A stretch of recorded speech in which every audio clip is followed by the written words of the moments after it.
Good evening, Southeast Texas. Welcome to this very special Facebook presentation. Going to wait just a minute or two so that more people get on and are going to be taking questions here at the end of this presentation. But we'll tell you what we know, what we think is going to happen, and I may do a little speculation based on what I think is going to happen.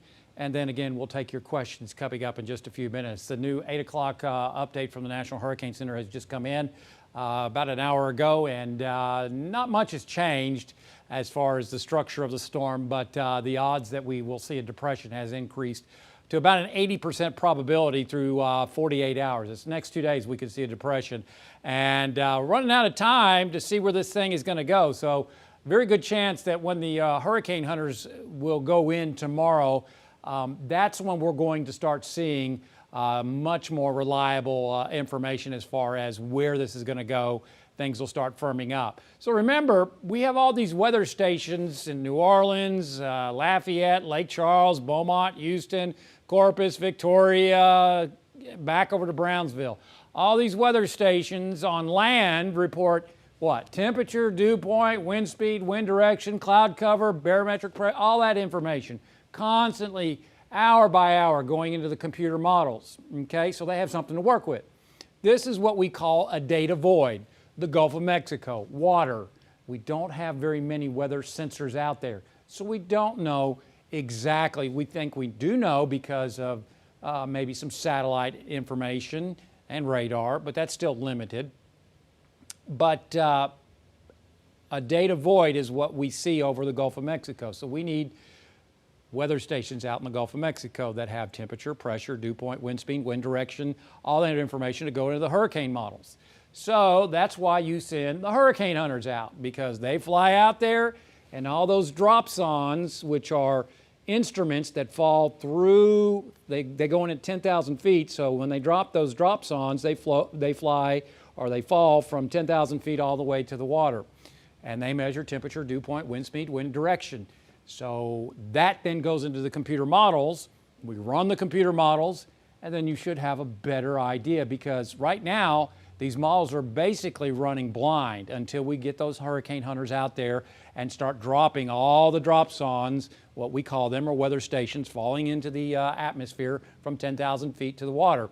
That will give these models eyes, if you will, and they're able to see what they think is going to happen, and then they'll take that data and run it against the dynamic equations of the atmosphere, and we'll have a much better idea. But basically, we think that this has a shot at becoming a depression, maybe a low-end tropical storm, but I'm not expecting a hurricane at this point. I think the odds of that happening are going to be low, because this is going to sit there, and I haven't seen any model, as such as they are, ramp this up very quickly. Surprises are certainly possible, and I'm not discounting that fact, but right now I just don't think that that's going to be the case, because there is quite a bit of wind shear in the upper levels out of the southwest in the northwestern Gulf of Mexico. So as this moves north, coming up Thursday and Friday, it's going to start feeling that wind shear.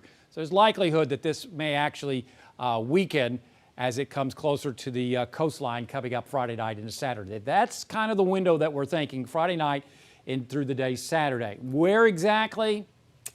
Probably Louisiana. That's speculation on my point. I really want to wait until the hurricane hunter goes in and we run the models, and then we can see what they say. But that's kind of where I'm leaning, but can't discount the upper Texas Gulf Coast. But again, the way I see it, this looks like a weak system. So I think we've seen worse storms, and I'm hoping that nothing happens. But again, we've been talking about a lopsided storm. That means most of the activity is off towards the east of wherever this goes. Look at what's going on with satellite. Look at this big void where it is now. Here's the center of circulation, so to speak. But again, a lot of highlighted or enhanced cloud tops to the east of it.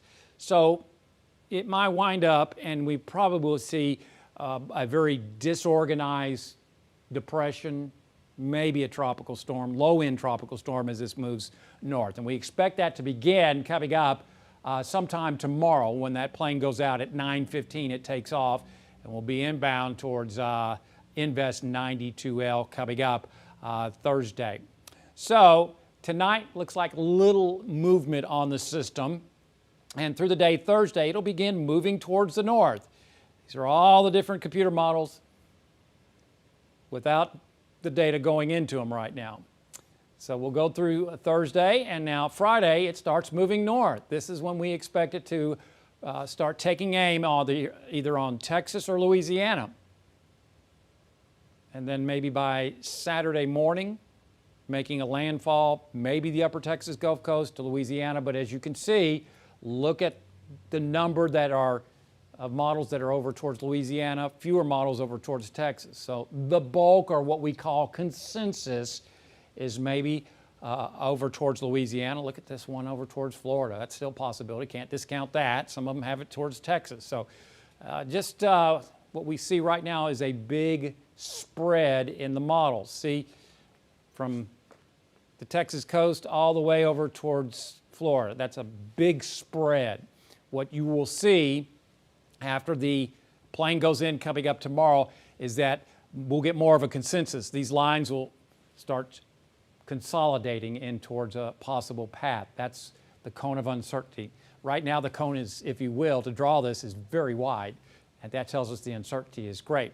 So let me show you a couple, three models. This one did very well with Delta and also LoRa last year. It's the graph model from IBM, and it shows it over towards the Atchafalaya River Basin. It'll be interesting to see once we get the model data in tomorrow from the plane to see how this changes. But again, a lopsided storm, heaviest rain off towards the east of the center of circulation.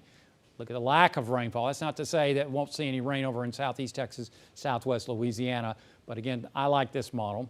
This is the Euro, and again, saying pretty much the same thing as far as the position, maybe the Atchafalaya River Basin, but notice how the rain is well displaced east of the center of circulation. That's what, 100, 200, 300 miles? That tells us that it is a weak system and a disorganized system. GFS, which also did well last year, though, says maybe the upper Texas Gulf Coast. But look what it's showing. The rain over towards Mississippi. So that tells us this is going to be a weak system from what we can tell right now and what we can glean. Again, this is speculation on my part. We don't have a lot of hard, concrete details yet. Again, tomorrow's going to be the day as far as we'll be able to tell what's going to happen with this storm. So that's basically all I know right now as far as where it could possibly go, probably upper Texas Gulf Coast to maybe Louisiana. Looks like a weak storm. I don't expect flooding rains in southeast Texas. Looking at this and the other models, it may be displaced far off towards our east. But again, these are models without any data really going into them. Otherwise, we'll be watching this very closely. All right, do we have any questions? No questions. All right, I think I have answered a lot of questions that we may have not written down, but this is where we're at right now. Pretty good chance this is going to be a depression. It looks like a weak system. This may pulse up to a low-end tropical storm maybe Thursday night, Friday, and then as it gets closer to the northwest Gulf of Mexico, the coastal waters of Louisiana, early Saturday, it may start weakening because of the shear that we're anticipating to be over the storm. Download our app. Follow us on Facebook and Twitter. There's always more weather at 12newsnow.com. And hope you and your family have a wonderful night. And thanks so much for joining us on this special presentation on Facebook.